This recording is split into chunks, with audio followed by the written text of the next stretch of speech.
going to lie, I've had my fair share of buying very terrible fabrics. And when I mean terrible fabrics, I mean very, very, very, very terrible fabrics. And there was even this time where I cried after getting a fabric because of what it was like when I got home.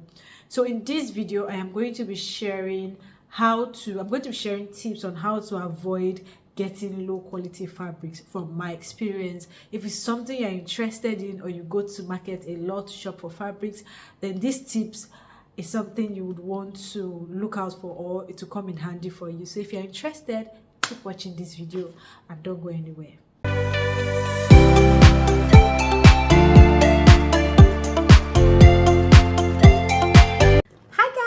Welcome back to another video. Welcome back to my channel. My name is Lola Oluwashisi, and this is my channel Everything Lola, where I talk about fashion, lifestyle, and everything in between. I also have a sewing channel that has not been so active, but yeah, I plan to drop more videos there. So you can scroll down this channel and you see my sewing channel Lola Oluwashisi. You can follow or subscribe if those are the kind of things you're interested in. Yes, so in this video today, we are going to be talking fabrics. Like the title of this video states, I'm going to be giving you tips on how to avoid getting low quality fabric, and these tips is going to be based on my experience. I have gotten a lot. I've had my fair share of getting bad fabrics, and I had to find a way to cope. I had to find a way to just make sure I don't make that mistake again. I checked online. I don't think I really saw any tips to getting a fabric in, especially in Nigeria. Like going to the market, you see a fabric and you're really excited, you just buy the fabric, and when you come back home, there's either one issue or another issue. So now there are two major things, or will I say three major things I look out for, or I feel like we should look out for when you are using a fabric. And one of them is you should get a fabric that would not run. And when I mean run, you should get a fabric that once you are washing it, the color would not start coming off. Those kind of fabrics, I know sometimes you may say it is inevitable, but it is actually possible to get fabrics for all colors that would not run. It just has to be a good quality fabric. And then what happens is that once your fabric starts like running color, with time it will start fading. I'm just giving an example. This fabric now, with the kind of color, you would think that it's going to run color, but this one is not running any color. But if this fabric were running color, after some time, this shine you are seeing is going to disappear, because that's just how it works. So another thing you want to look out for is fabrics that are fraying. So especially the brocade fabric, that one is a very, very common fabric to frail. And when I mean frail is when, let me give an example. So let's say this is the fabric and you cut the fabric open like this, and then you see it starts fraying. This one is okay, but you start picking it out and it starts fraying so much. That is not really good fabric to make an outfit that you probably want to sell or commercialize generally. Now you may say, this is Duchess fabric, it doesn't feel. I have bought a Duchess fabric before. When I say I've had my fair share of bad fabrics, I wasn't joking. I bought a Duchess fabric I was supposed to use for a client. It was looking so lovely, like it was shining and beautiful.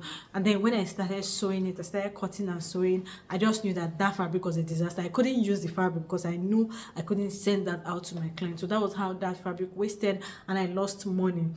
Now the other thing you want to check for is a fabric that tears. You don't want to get any fabric for your client that when the person wears the outfit is going to easily tear.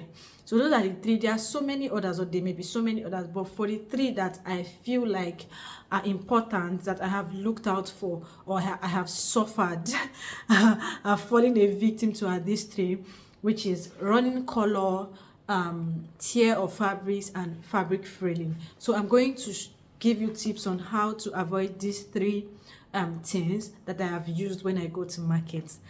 Take your paper, your biro, and let's write. So now let's talk about running color first. I feel like that's like the major and general one. I didn't really see running color as a big issue until I bought this crepe fabric. I didn't even believe crepe fabric could run. I bought this crepe fabric for a jacket, and I'm sure you people would have seen the jacket because it kind of trended a bit when I made it. So it was a black and white jacket. It was like a mix and match, a black and white jacket, and the black crepe was so beautiful. But after I used it for the jacket and I wore the jacket, took pictures, it was time to wash my jacket.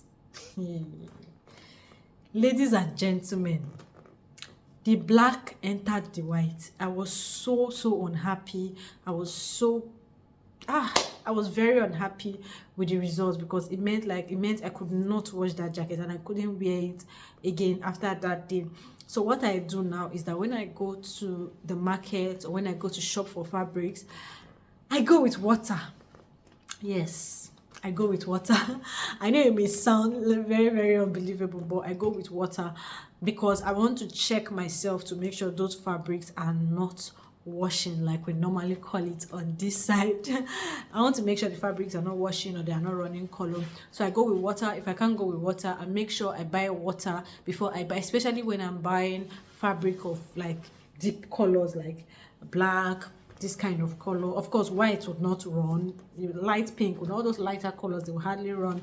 But you see all these darker colors, they have like higher tendency to run color. So when you are buying a darker colored fabric, make sure, if there's any, you may say, what if the person doesn't let me do a water test? I always do a water test.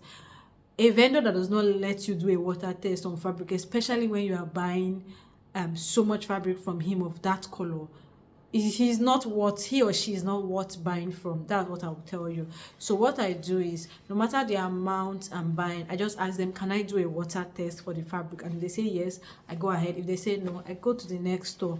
So what you just want to do is, you can ask them to cut out just a tiny bit of the fabric, just like this. And then if you have water, what you want to do is dip it in water a bit. Dip it in water a bit and just use your hand to, like you're washing it, like this.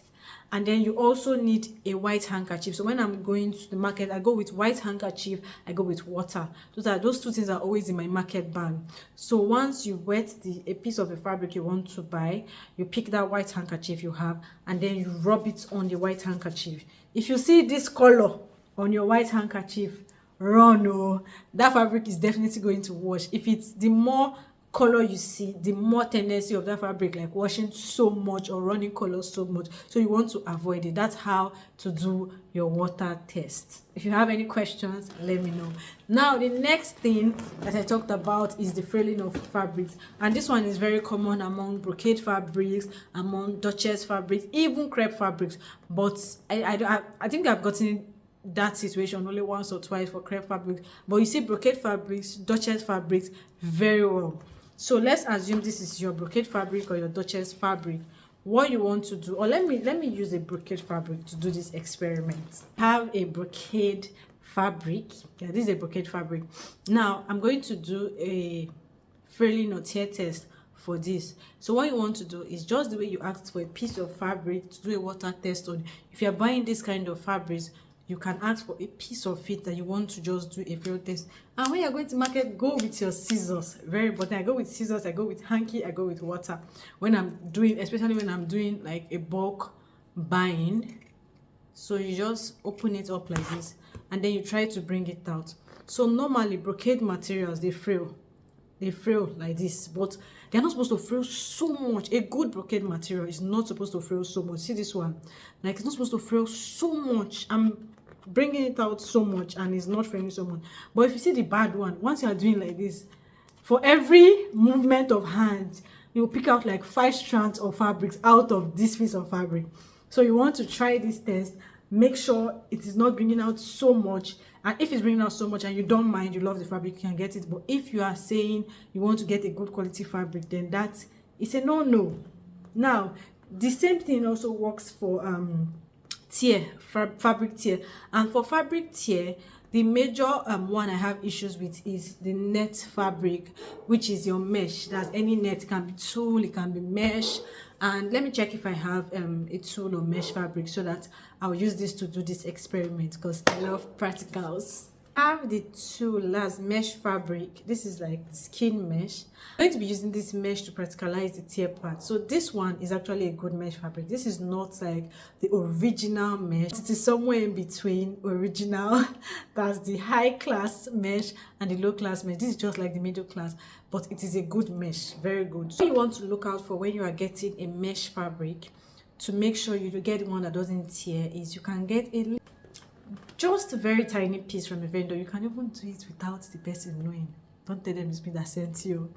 And then you can put your finger in it like this. If it doesn't tear, it means you are getting a good mesh. But if it tears, if it has any form of hole at all, this one is a good one. That's why it's not, even with my long nail, it's not tearing. So if it tears, it means it is not a good mesh. And then if you can't do this method, maybe you won't have the opportunity to actually practicalize this, what you want to look out for is when you are getting a mesh, look at the holes. If the holes are big, and when I mean big, you know, mesh is, so the holes are supposed to be very tiny. So if the holes are unusually big, then know that that mesh is going to tear. But if it's tiny, just like this, I'm not sure you would see this, but you will barely see any holes in this. Barely see. The holes are very tightly knitted. This one, before it to tear, I actually need to put maybe scissors or blade or pin in it for it to tear. But if you have, I don't have the one that has like bigger holes. I would have shown you. It's been long I bought that kind of mesh. I would have shown you so you see the difference. But you want to look out for the hole. The hole should be very, very, very tiny. So I hope with these few points of mine, I've been able to convince you and not to confuse you that getting low quality fabrics is very, very possible.